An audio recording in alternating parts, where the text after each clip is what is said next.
Dire votre numéro d'équipe. CTB 11. Ben, à moins que ce soit juste. Ouais, parfait. Donc, vous avez 15 minutes pour la présentation. Je vais vous montrer le temps restant aux 7, 4 et 2 minutes. Donc, 7, 4, 2 minutes. Aussi pour 30 secondes quand il va rester. Puis pour les 10 dernières secondes, je vais faire un décompte avec mes doigts. Une période de questions d'une durée de 5 minutes chronométrée suivra. Après les 5 minutes, j'annoncerai la fin de celle-ci. Si vous êtes en train de répondre, je vais vous laisser finir votre question, bien sûr, de répondre. Puis après ça, ça va être terminé. Vous n'avez en aucun temps dévoilé la provenance de votre cégep sous peine de disqualification immédiate.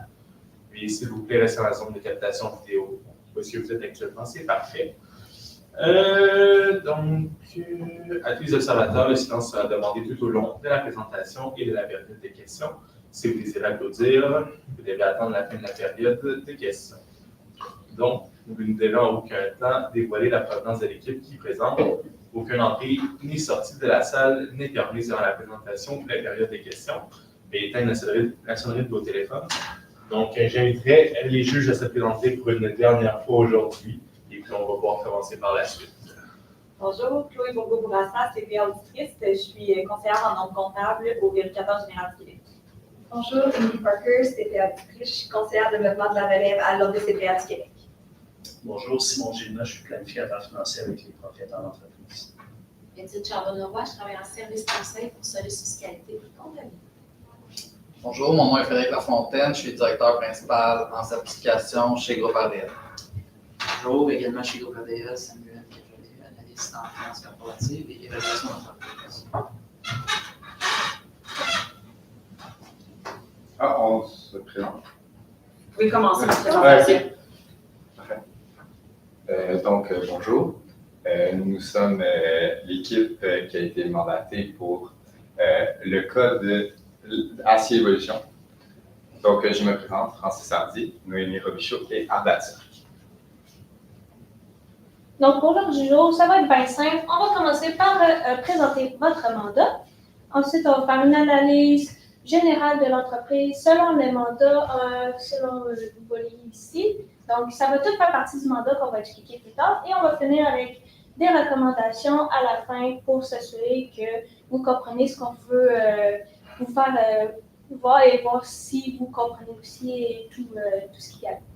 Donc, nous avons eu le mandat de vous faire une analyse financière et puis de corriger les états financiers. Ensuite, les ratios, parce qu'il y en avait certains qu'on avait des petits problèmes, puis de les analyser. Aussi, la projection financière sur 5 ans et puis les recommandations. Puis le mode de financement à prendre, puis le prix de vente de l'entreprise. Donc, pour la présentation de l'entreprise, bien simple, la mission de l'entreprise, principalement, c'est d'offrir des produits du secteur industriel de qualité avec les nouvelles technologies qu'ils instaurent en place parce qu'ils sont bien adaptés à la technologie et ils sont avant-gardistes. On va tout présenter ça dans l'analyse FF1 qui va venir plus tard. Pour la vision, c'est de réussir à survivre malgré les tarifs mis par Trump, donc aux États-Unis. Pour ce qui est des valeurs, on sait que vous prenez beaucoup la fidélité, vous restez avec vos clients de long terme, vous essayez de les garder le plus possible et on sait que vous pouvez vendre des pièces de qualité. Et voilà, c'était vos valeurs principales qu'il y avait chez Acier Évolution. Donc, pour les forces et les faiblesses, puis les opportunités, puis les menaces. Donc, pour les forces, on a vu que votre entreprise, vous avez des relations avec les clients qui c'est solide. Puis, la qualité des produits qui est vraiment très, très bonne. Au niveau des faiblesses, votre clientèle est à 100% aux États-Unis. Ça peut être un problème, surtout avec les tarifs et le fait que ça peut être plus coûteux pour vous. Il y a aussi possiblement le changement de propriétaire, donc Maxime Junior Steel qui voudrait acheter votre entreprise. Ce qui est au niveau des opportunités, évidemment, il y a la vente de l'entreprise à Maxime Financial, puisque ce n'est pas simplement une passation de pouvoir, c'est vraiment la vente de l'entreprise. Et il y a une opportunité au niveau d'un marché canadien que vous vouliez explorer à cause de l'arrivée des tarifs. Donc, c'est les grandes opportunités qui s'offrent à vous dans le moment. Donc, j'en ai un peu parlé, mais les menaces, les tarifs, évidemment, c'est la plus grosse menace qu'il y a en ce moment. Là.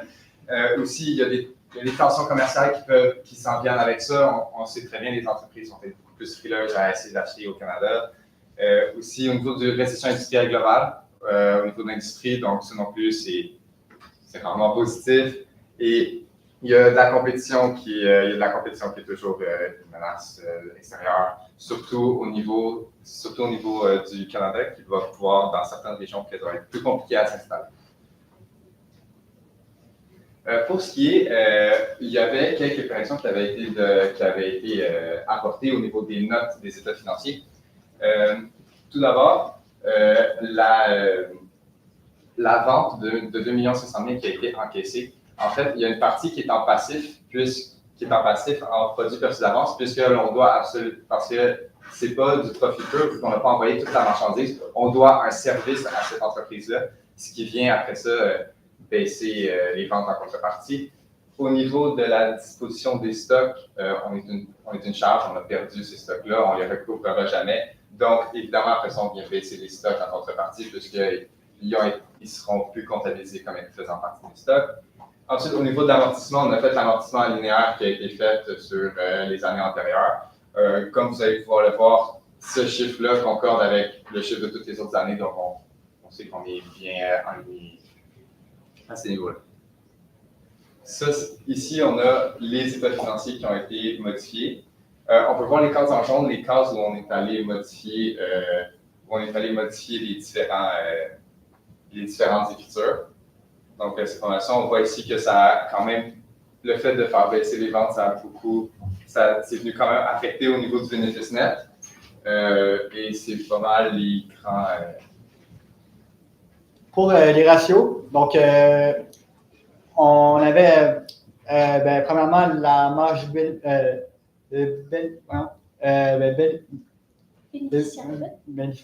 merci Noémie. Et puis la marge bénéficiaire net aussi. Donc, au niveau de la marge bénéficiaire nette, comme on l'avait vu, ça a été des ratios calculés sur 2025. Donc ici, on peut voir que la marge va être négative évidemment parce qu'il y a une perte. Et par rapport aux ratios de l'industrie, qu'on a assumé qu'ils étaient les ratios de 2025 puisque ce n'était pas marqué. Par rapport à 2025, ça a été, on est très en dessous et au niveau du fonds de roulement.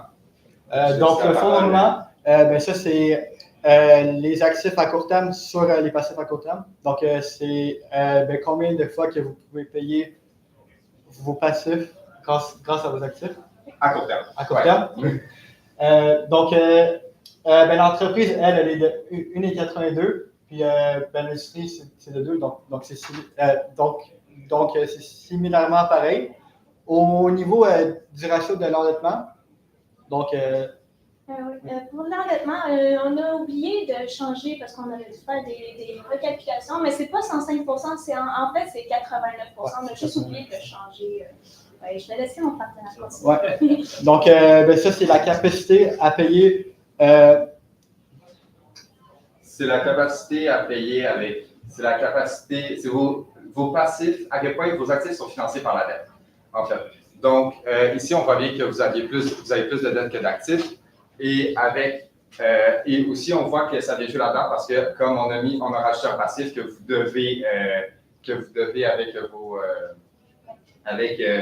le produit perçu d'avance qu'on a calculé, ça vient évidemment jouer sur le ratio d'endettement qui, pour le coup, vient augmenter assez énormément. Et puis, pour la rotation des stocks, vous êtes en dessous de la moyenne. Donc, il y a 2,21 fois par année. Donc, c'est pas tant... En gros, ce qui se passe, c'est que vous écoulez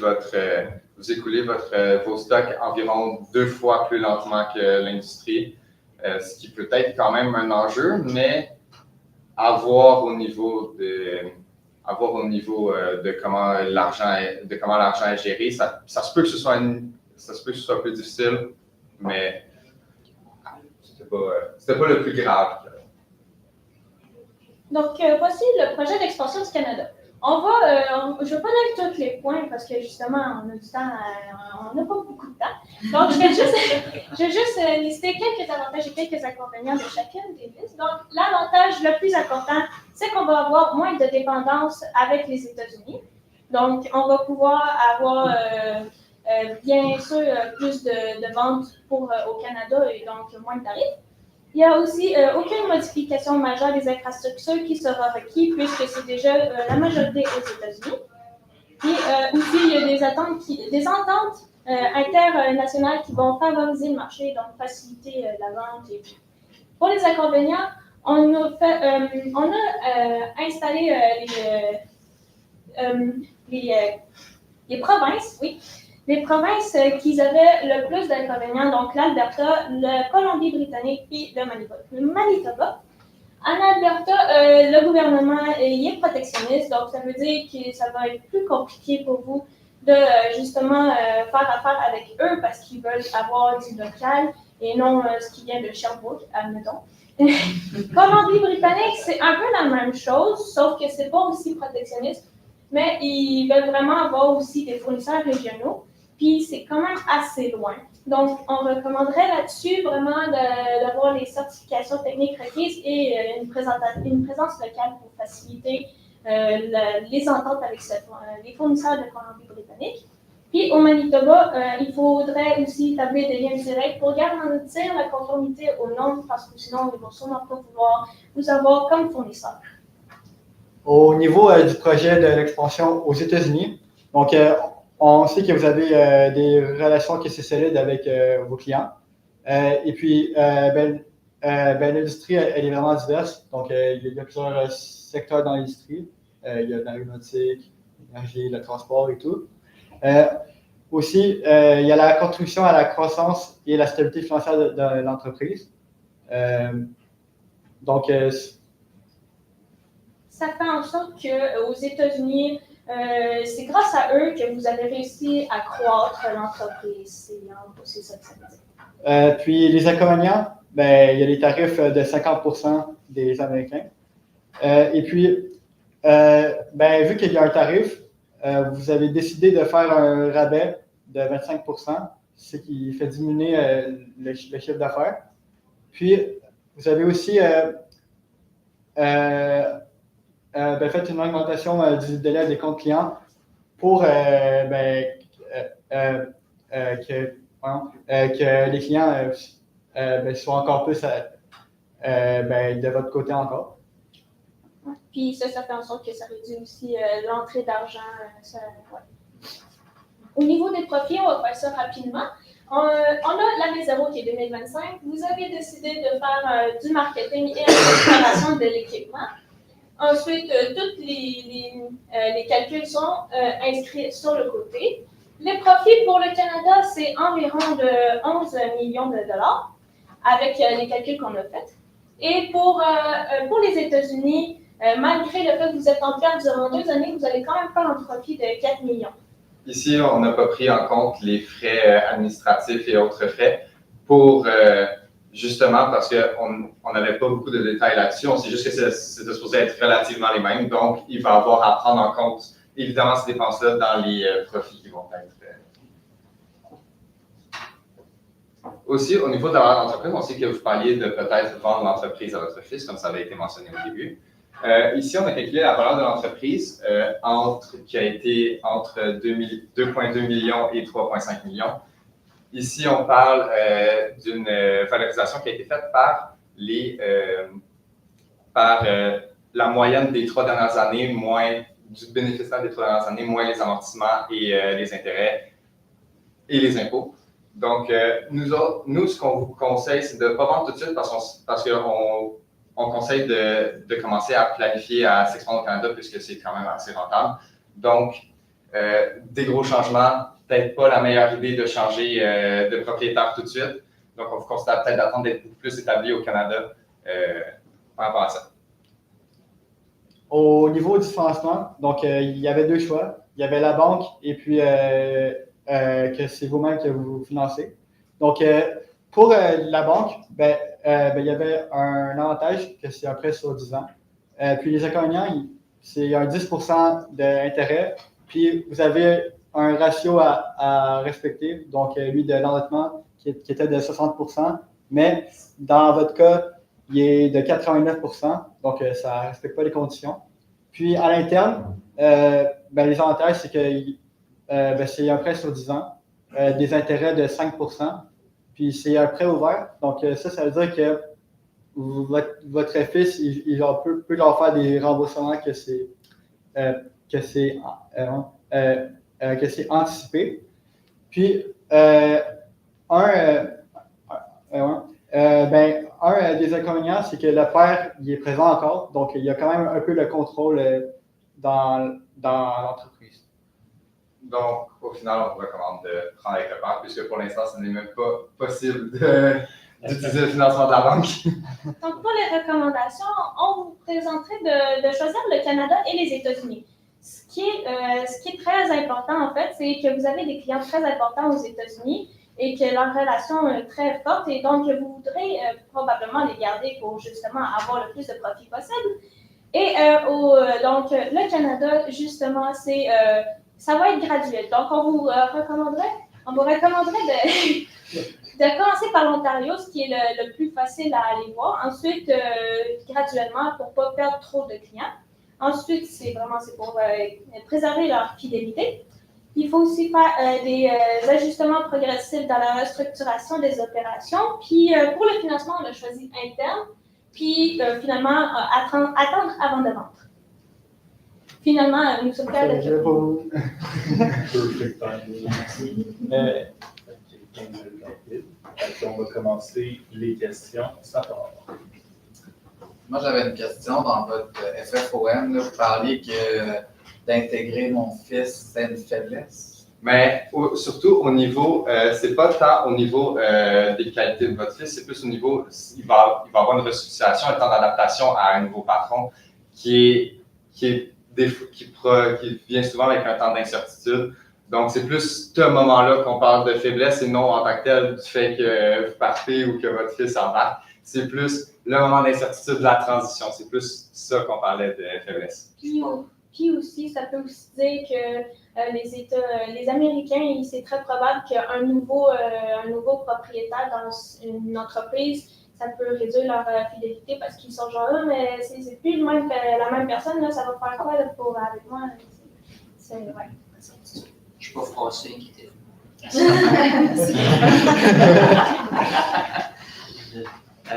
J'avais une question concernant le mode hybride que vous proposez. Tu en as glissé un petit mot à la fin d'aller progressivement vers l'Ontario. Comment vous voyez ça avec l'évolution? Si par exemple les tarifs tombent, est-ce qu'on continue quand même à s'expandre au Canada? Est-ce qu'on décide de retourner aux États-Unis complètement? C'est quoi votre vision? Ça serait mieux justement de continuer l'expansion parce que, comme on l'a dit plus tôt, vous aviez une clientèle 100% aux États-Unis, donc ça a été vraiment une dépendance aux États-Unis et on ne sait jamais avec le temps c'est quoi qui peut arriver. Ça se peut que les tarifs deviennent à 100% et que vous n'auriez plus quoi faire. Donc justement, continuer d'expandre comme ça, vous aurez moins de dépendance avec les États-Unis et vous aurez plus de choix pour vendre. Et aussi, même si vous décidez de garder les deux, je sais que par rapport aux investissements, c'est sûr qu'il va y avoir des investissements à faire puisqu'il va y avoir une plus grosse capacité de production, mais vous avez vu que le marché est quand même assez profitable, c'est quand même une bonne opportunité d'y aller. Donc, merci. Est-ce que c'est possible de revenir aux avantages et inconvénients de l'expansion aux États-Unis? Parce que c'est ça, vous mentionnez que vous voudriez quand même continuer l'expansion au Canada, mais ici, quand je regardais les avantages que vous nous avez sortis, par exemple, la croissance, de la stabilité financière. Donc, je veux juste un peu plus comprendre en quoi, selon vous, de continuer d'aller plus vers le Canada dans un court à moyen terme, si vous aviez un peu contrebalancer l'avantage qui serait d'aller aux États-Unis. Mais c'est parce que là, pour tout de suite, les États-Unis, avec les tarifs, c'est beaucoup moins profitable. Donc, c'est même là qu'on l'a vu avec les ventes actuelles.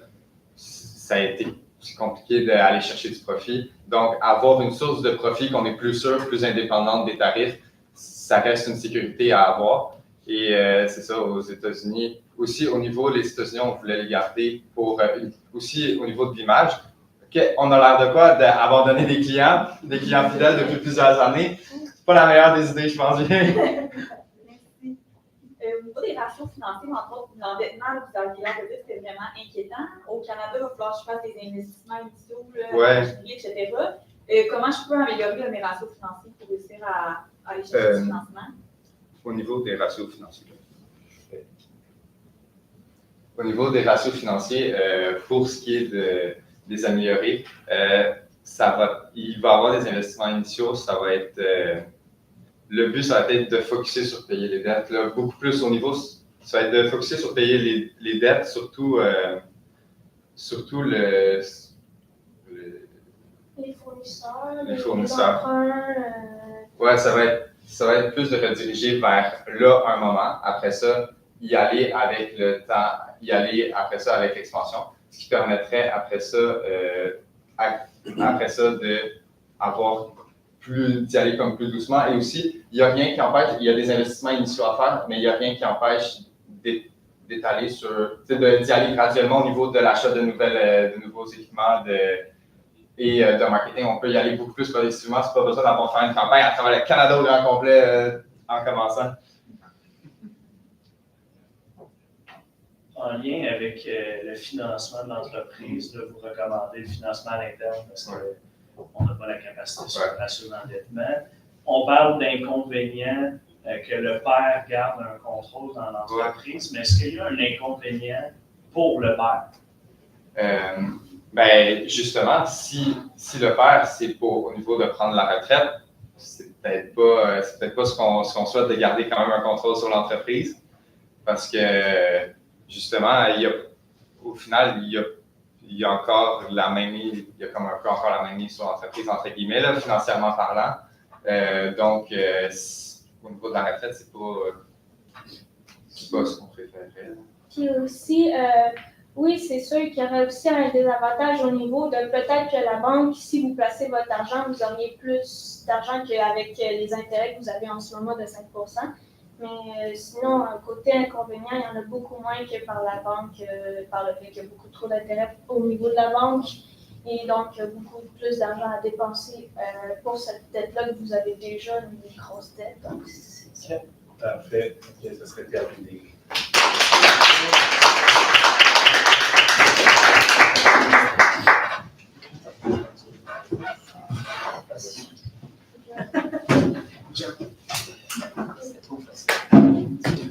Ça va aller relaxer. Oui. Revenez dans une demi-heure. Ouais, c'est ça. On fait une